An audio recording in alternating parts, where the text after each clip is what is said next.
श्री सौरभ शर्मा जी से आग्रह करूंगा कि वो भी हमारे बच्चों का मार्गदर्शन करें।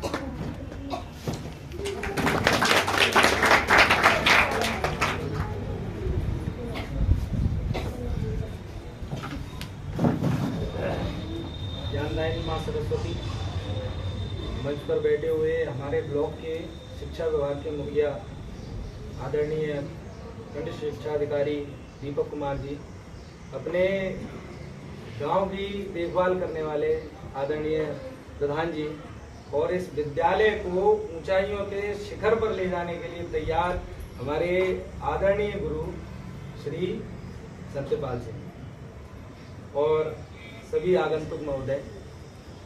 वैसे तो मेरे बोलने का कुछ ज़्यादा रह नहीं जाता क्योंकि हमारे सर बोल चुके हैं और आपको ये चीज़ें बता चुके हैं कि समर कैंप का आयोजन क्यों किया गया है, किस तरह से किया गया और इसके क्या फ़ायदे आपको आगे मिलने वाले हैं। यहाँ तक कि मैं तो पूर्णतः आश्वस्त हूँ इस चीज़ के लिए कि हमारे कागारोल इस विद्यालय का चयन राज्य स्तर पर जरूर होगा। बहुत बढ़िया, बहुत बढ़िया।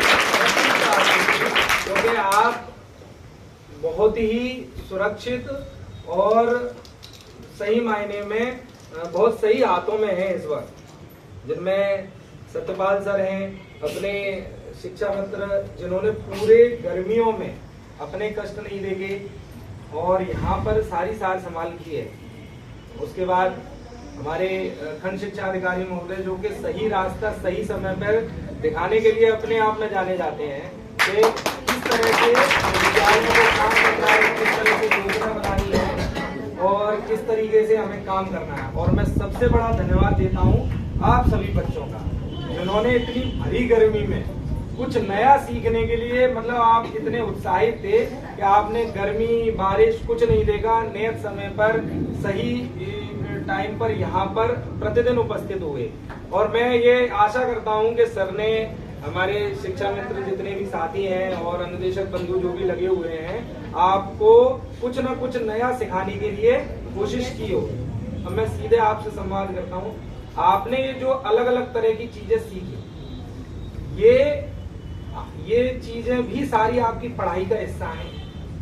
आपने एक शब्द सुना होगा इस समर कैंप में, आपके लिए ये जो गतिविधियां कराई जा रही हैं, जीवन कौशल से जुड़ी हुई गतिविधियां कराई जा रही हैं। ये सारी छोटी छोटी चीजें, चाहे गुरुजी का फोटो देखा था मैंने स्वच्छता अभियान वाला हो, चाहे वो आपको थाने की कार्यविधि समझाने के लिए लेकर गए हो, ये सारी चीजें आपके जीवन में आगे कभी ना कभी किसी न किसी रूप में काम आने वाली है। तो इन चीजों में हिस्सा लेके उस चीजों को समझना आपके लिए बहुत जरूरी है। ये जो समर कैंप का उद्देश्य ही था, आप सभी बच्चों का सर्वांगीण विकास करना। केवल किताब से पढ़ के रट के या सर ने नोट्स दे दिए वो पढ़ाई नहीं होती। पढ़ाई हमें सुबह उठने से लेकर और शाम को सोने तक कुछ न कुछ सीखने को मिलता रहता है। तो हमें सिर्फ अभी पढ़ाई नहीं करनी है, हमें क्या करना है, शिक्षा प्राप्त करनी है।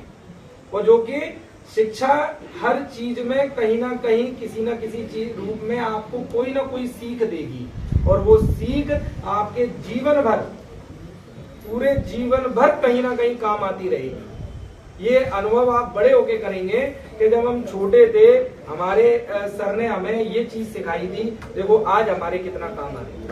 देखो सर ने हमें ये सिखाया था, आज हमारे बहुत काम आ रहा है। आपको खेलने कूदने की गतिविधियां दी गई होगी, क्योंकि कहते हैं ना, एक स्वस्थ तन में ही स्वस्थ मन का निवास होता है। अगर आपका तन स्वस्थ नहीं है, शरीर स्वस्थ नहीं है, आप अच्छे से खा पी नहीं पा रहे हैं, आप बीमार हैं, तो आप पढ़ाई भी अच्छे से नहीं कर सकते हो। आप जितना पढ़ोगे सारा भूल जाओगे। क्यों? क्योंकि मन ने वो लिया ही नहीं। आपका मन अच्छा नहीं है तो कुछ भी अच्छा नहीं है। आपको पढ़ाई में मन नहीं लगेगा, खाने में मन नहीं लगेगा, खेलने में मन नहीं लगेगा। इसलिए अपने शरीर को स्वस्थ रखो और शरीर स्वस्थ रखते हुए पढ़ाई करो। मैं आपको एक उदाहरण देता हूँ। आपने नाम सुना होगा स्वामी दयानंद सरस्वती जी का। जब वो स्वामी जी नहीं हुए, उन्होंने दीक्षा नहीं ली, उससे पहले वो अपने गुरु के पास गए। बहुत दुबले पतले से थे, कमजोर से रहते थे। आपके लिए बहुत बड़ी सीख है, बहुत बड़ी सीख वाली कहानी सुना रहा हूँ, आप समझिए इस चीज को। तो जब वो अपने गुरु के पास गए तो क्या कि मुझे दीक्षा दो, मुझे पढ़ाई करवाइए। ऐसे रहे होंगे 11-12 वर्ष के, और उनकी बहुत रुचि थी वेद धर्मशास्त्र पढ़ने की। तो गुरु ने कहा पहले एक काम कर, 1 साल जा और अपना शरीर बना के ला। कि नहीं गुरुजी मुझे तो पढ़ाई करनी है, फिर मैं पढ़ाऊंगा, मना नहीं कर रहा हूँ, पर पहले जा अपना 1 साल शरीर बना के ला। अब गुरुजी की बात कैसे टाले भाई, उन्हीं से उनको शिक्षा लेनी थी। पहले गुरु ऐसे नहीं मिल जाते थे कि अपने विद्यालय खुले हुए हैं आप आओ एडमिशन लो। हाँ तो गुरु बनाना बड़ी चीज हो जाती थी उस समय पे। तो वो गए, उन्होंने पहले अपना प्रयास किया, शरीर को स्वस्थ बनाने के लिए प्रयास किया।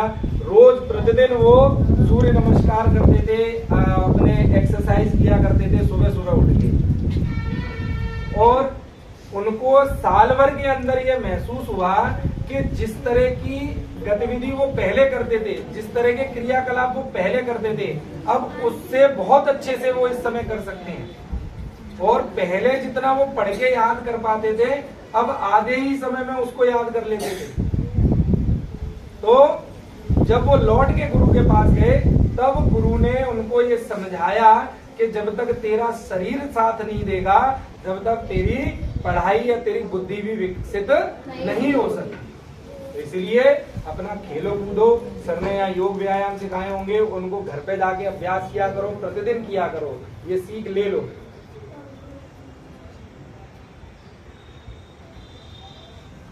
और इसी के साथ मैं ये आशा करता हूं कि आप लोगों ने बहुत अच्छी अच्छी गतिविधियां सीखी होंगी और उनको अपने जीवन में कहीं ना कहीं उपयोग करोगे, अपने समाज में कहीं ना कहीं उपयोग करोगे। जैसे स्वच्छता के लिए, पर्यावरण के लिए जो भी गतिविधि कराई गई, उनकी आप अपने समाज में या पहले अपने घर से शुरुआत कीजिए।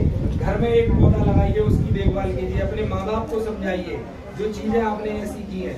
स्वच्छता का ध्यान रखना, अपने आस पड़ोस में आप जब स्वच्छता का ध्यान रखेंगे तो आपको देख के और लोग आपसे जुड़ेंगे और आपका मोहल्ला बहुत अच्छा, बहुत सुंदर होगा। तो इन चीजों की आप लोग अपने यहाँ पर कहीं ना कहीं उपयोग करते रहें। इस आशा के साथ मैं अपने शब्दों को और सभी को धन्यवाद देता हूँ।